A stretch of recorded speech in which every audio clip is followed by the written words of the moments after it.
Hello students, मैंने आपको बता दिया था फर्स्ट लेक्चर में इंट्रोडक्शन ऑफ मैट्रिक्स के बारे में।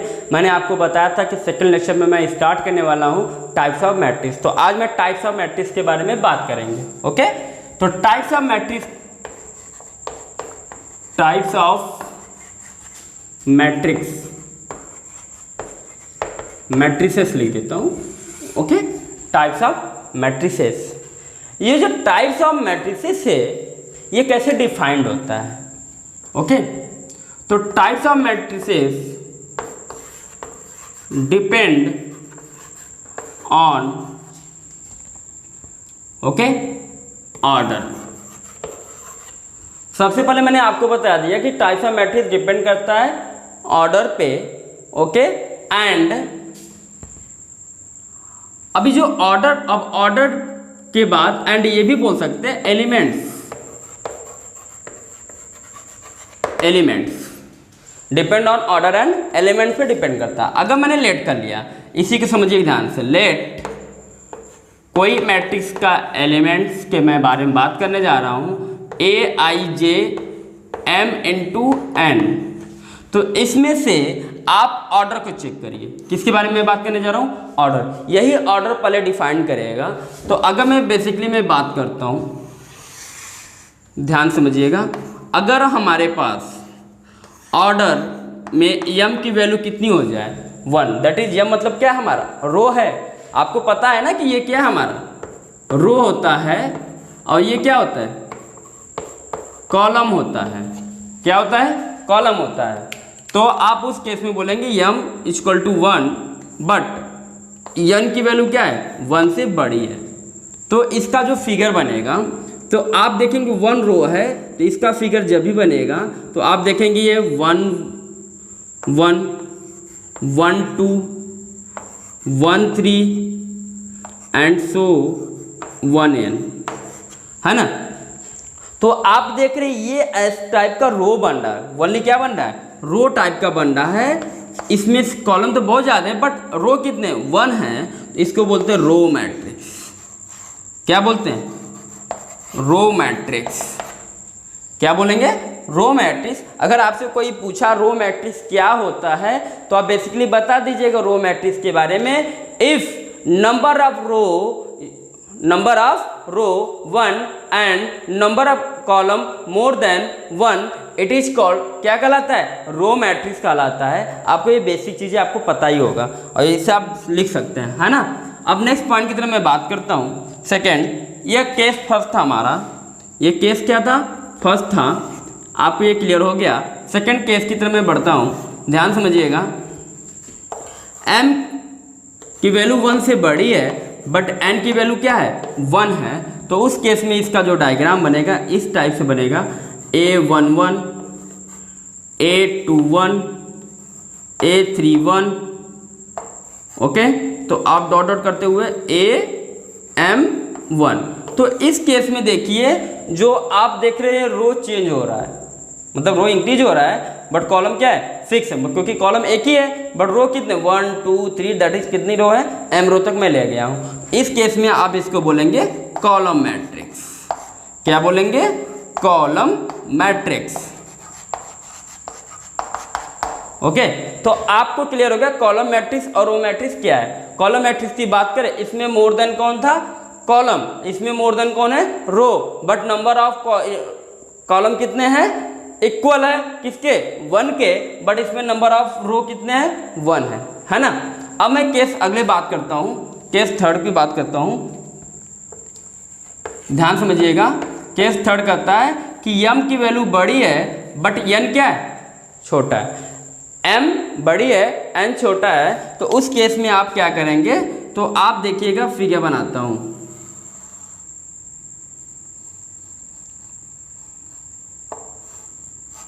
रो आपका ज़्यादा है ना, तो मैंने A11 A12, okay, A21 A22 A31 A32। आप ध्यान समझिएगा, A41 A42। तो आप ये देखिए, तो ये ऐसे करके आ रहा है, दैट इज वर्टिकली मैट्रिक्स। इसको क्या बोलते हैं? वर्टिकली या वर्टिकल मैट्रिक्स बोल सकते हैं, वर्टिकल मैट्रिक्स बोलेंगे। क्लियर है? अगर मैं इसी का एक केस और आता है, उस केस पे बात करते हैं। फोर्थ केस क्या है कि MN में इसमें रो ज़्यादा थे, कॉलम कम थे। इसमें क्या है? कॉलम ज़्यादा है, रो क्या है? कम है। तो इसका जो डायग्राम होगा इस पे बात करेंगे तो आप देखेंगे बहुत आसान तरीके से A11, A12, A13, A21, A22, A23, है ना। तो इसमें देखिए तो आपका किस तरह से बन रहा है? हॉरिजॉन्टल टाइप का बन रहा है। कैसा बन रहा है? हॉरिजॉन्टल बन रहा है। तो हॉरिजॉन्टल केस का क्या होगा? इसको बोलते हैं हॉरिजॉन्टल मैट्रिक्स। क्या बोलेंगे? Horizontal matrix. आपका एक लास्ट केस आता है जो बहुत बड़ा इंपॉर्टेंट है, पांचवा केस। वो होता है M=N होता है। क्या होता है? M=1, जितना रो उतना कॉलम। अगर ये 1 है तो ये 1 2 है, तो ये 2 1 है, तो ये 2 2 है। तो अगर आप इसको ध्यान से समझिए तो ये स्क्वायर दिख रहा है आपको। क्या दिख रहा है? स्क्वायर दिखेगा। ओके, तो ये हमारा होता है स्क्वायर मैट्रिक्स। क्या है ये? स्क्वायर मैट्रिक्स है। क्लियर है? अब मैं बात करता हूं, अब आपको मैंने थोड़ा सा बता दूं फिर से। तो मैं बात करने जा रहा हूं स्क्वायर मैट्रिक्स के बारे में। स्क्वायर मैट्रिक्स, ये स्क्वायर मैट्रिक्स के बारे में। अब स्क्वायर मैट्रिक्स में आपको ये क्लियर हो गया है कि कोई जो भी स्क्वायर मैट्रिक्स है उसमें उसका जो ऑर्डर होगा M×M होगा। क्या होगा? M×M होगा। ये क्लियर होगा क्योंकि उसके number of row and number of column क्या है? इक्वल होंगे। ओके, तो उस केस में अगर मैं बात की, इसके भी दो पार्ट्स होते हैं। कितने पार्ट्स होते हैं? 2 पार्ट। तो स्क्वायर मैट्रिक्स के भी 2 पार्ट्स होते हैं। उस दोनों पार्ट्स को क्लियर करते हैं। एक होता है फर्स्ट अपर ट्रायंगुलर मैट्रिक्स, सेकेंड होता है आपका लोअर ट्रायंगुलर मैट्रिक्स। ओके, अब मैं बात करता हूं, एक समझाता हूं, अच्छे से क्लियर करिएगा। अगर मैं इसकी बात करता हूं, ओके, तो अपर ट्रायंगुलर मैट्रिक्स और लोअर ट्रायंगुलर मैट्रिक्स मैंने लास्ट लेक्चर में मैंने आपको, दैट इज मैं बात करूं तो फर्स्ट लेक्चर में आपको समझा दिया था कि अपर ट्रायंगुलर मैट्रिक्स और लोअर ट्रायंगुलर मैट्रिक्स क्या होता है। Upper triangular matrix principal diagonal के जस्ट ऊपर होता है, और जबकि लोअर ट्रायंगुलर मैट्रिक्स कहाँ होता है? अब आपका जो प्रिंसिपल डायगोनल एलिमेंट्स है उसके जस्ट नीचे होता है। तो आज मैं अपर ट्रायंगुलर मैट्रिक्स के बारे में बात करने जा रहा हूं। अगर मैं बात करूं, ठीक है, तो ये होता है कोई एलिमेंट A11। ओके, ध्यान समझिएगा। ये क्या है? A12। ये क्या है? A13। आपको ये क्लियर होना चाहिए, जब भी ऑर्डर हो वो किसके फॉर्म में होना चाहिए? स्क्वायर मैट्रिक्स होना चाहिए, तभी ये अपर ट्रायंगुलर मैट्रिक्स अप्लाई हो पाएगा, तभी हो पाएगा। ओके, मैं बार बार बता रहा हूं, तभी हो पाएगा जब ये स्क्वायर मैट्रिक्स होगा। स्क्वायर मैट्रिक्स क्या होता है? जिसके number of row and number of column क्या होते हैं? इक्वल होते हैं। ओके, अगर मैं नेक्स्ट की बात करूं तो ये 0 हो जाता है, ये 0 हो जाएगा, ये 2 2 0, A23, A33। यही तो मैंने बताया था कि इस चीज को लेते हैं, दैट इज ये क्या कहलाएगा?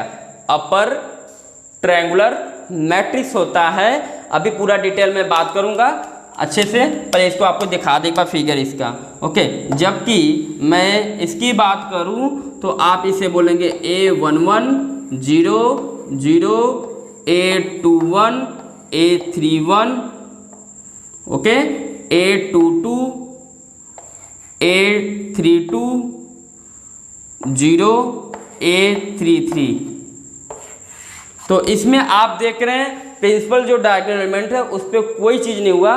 बाकी आप देखिएगा, ध्यान से समझिएगा कि जो प्रिंसिपल डायगोनल एलिमेंट्स के जस्ट अपर है, ओके, उसको लेकर जो डाउनवर्ड है उसमें आप देखिए ये एलिमेंट्स क्या है, 0 है, इसको छोड़ दीजिएगा। आप देखिए तो ये ट्रायंगल बन रहा है कि नहीं बन रहा है?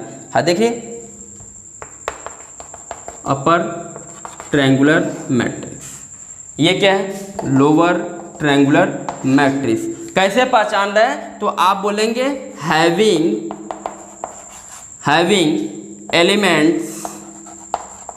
Elements, okay, having elements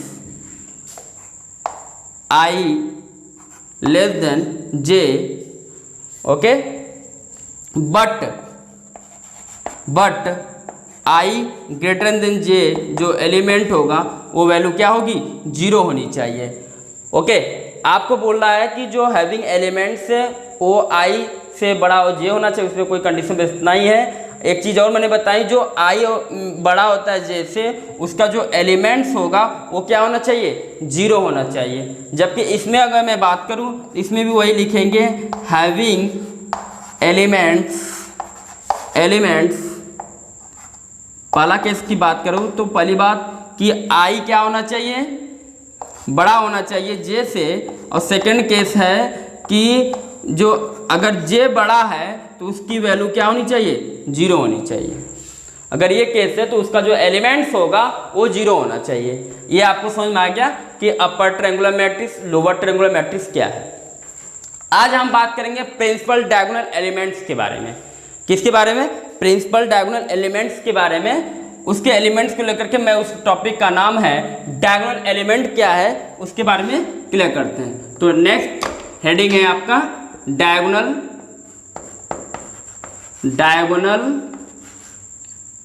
matrix.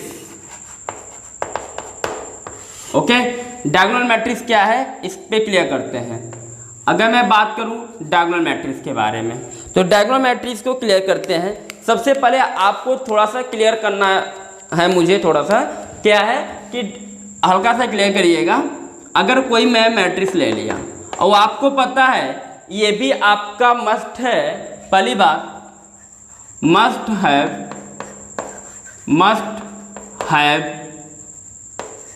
Square matrix. Okay, जब भी हमें डायगोनल मैट्रिक्स बात तो स्क्वायर मैट्रिक्स होना चाहिए। अगर मैं इसमें बात करता हूँ A11 0 0 0 A22 0 0 A, यहाँ पर भी 0 होगा और यहाँ पे क्या होगा A33, यही तो मैंने बताया था यार। तो कैसे आप डिफाइन करेंगे ये डायगोनल मैट्रिक्स है? तो डायगोनल मैट्रिक्स क्या होता है इसके बारे में बात करते हैं। ओके, तो ये कैसे डिफाइन करेंगे? तो सबसे पहले आप बोलेंगे all diagonal elements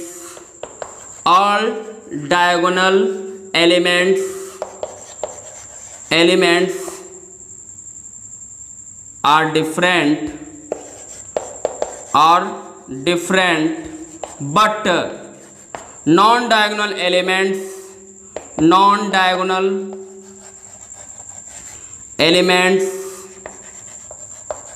elements are 0। क्या होना चाहिए? 0। मैं कहना चाह रहा हूं कि जो आपके प्रिंसिपल डायगोनल एलिमेंट्स हैं, क्या है? प्रिंसिपल डायगोनल एलिमेंट्स हैं। इसके बारे में मैं बात करूं तो प्रिंसिपल डायगोनल एलिमेंट्स की जो वैल्यू है, एलिमेंट्स है, वो डिफरेंट होने चाहिए। तो दैट इज मैंने अभी बताया all diagonal elements are different, तो हो गया। बट जो डायगोनल एलिमेंट्स नहीं है, उनकी जो एलिमेंट्स है वो क्या होने चाहिए? 0 होने चाहिए। क्या होने चाहिए? 0 होने चाहिए। क्लियर है कि नहीं क्लियर है? ओके, तो अब मैं बात करता हूँ इसके भी टाइप्स होते हैं, उस टाइप्स को भी क्लियर करते हैं। अगर मैंने अभी बताया कि जो डायगोनल एलिमेंट्स है, उस डायगोनल मैट्रिक्स के एलिमेंट के बारे में मैं बात करने जा रहा हूँ। ओके, तो डायगोनल मैट्रिक्स के में ध्यान समझिएगा। अभी मैंने आपको बताया कि कोई एलिमेंट ले लिया, ओके, A11 0 0 0 A22 0 0 0 A33, है ना?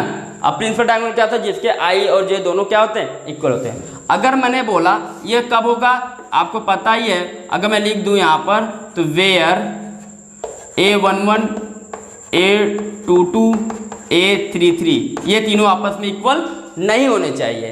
अगर मैं केस की बात करूँ तो इसके भी अब केस बनते हैं, इसके भी टाइप्स होते हैं, वो आपको क्लियर करना होगा।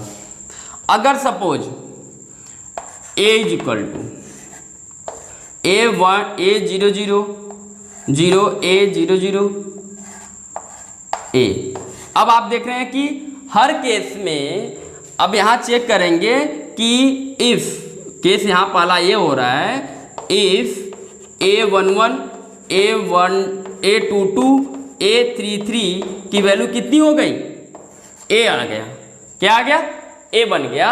उस केस में हमने इसका देख रहे हैं कि प्रिंसिपल डायगोनल एलिमेंट्स जो हैं वो सभी इक्वल है, बट नॉन डायगोनल एलिमेंट्स क्या है, जीरो है। तो इसको हम लोग बोलते हैं स्केलर, क्या बोलते हैं, स्केलर मैट्रिक्स।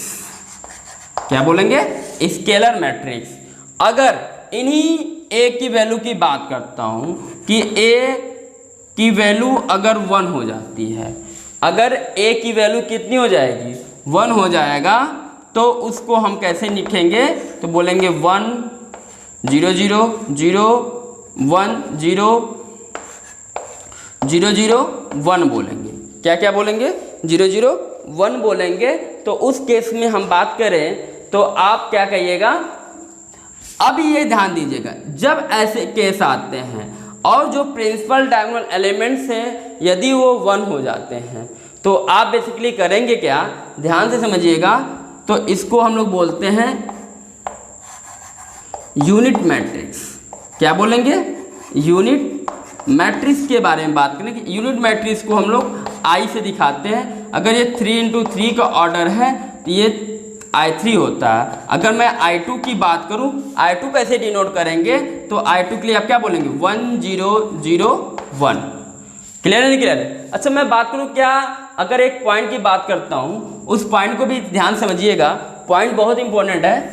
क्लियर है, थोड़े से क्लियर करना है कि कैसे सॉल्व करेंगे। तो अगर मैं बात करूं कोई स्केलर मैट्रिक्स ले लिया, ओके, ये स्केलर मैट्रिक्स है। तो अगर कोई स्केलर मैट्रिक्स ले लिया, A 0 0 0 A 0 0 0 A ले लिया, ओके ना। तो अगर मैं देखूं इसमें से मैं A कॉमन ले लिया तो क्या आ जाएगा, 1 0 0 0 1 0 0 0 1। तो दैट इज आप इसको बोल सकते हैं A इंटू क्या, I, ओके। I कितना है, 3 ऑर्डर का, I3 लिख दीजिएगा, कोई दिक्कत नहीं, आप ऐसे भी नोट कर सकते हैं।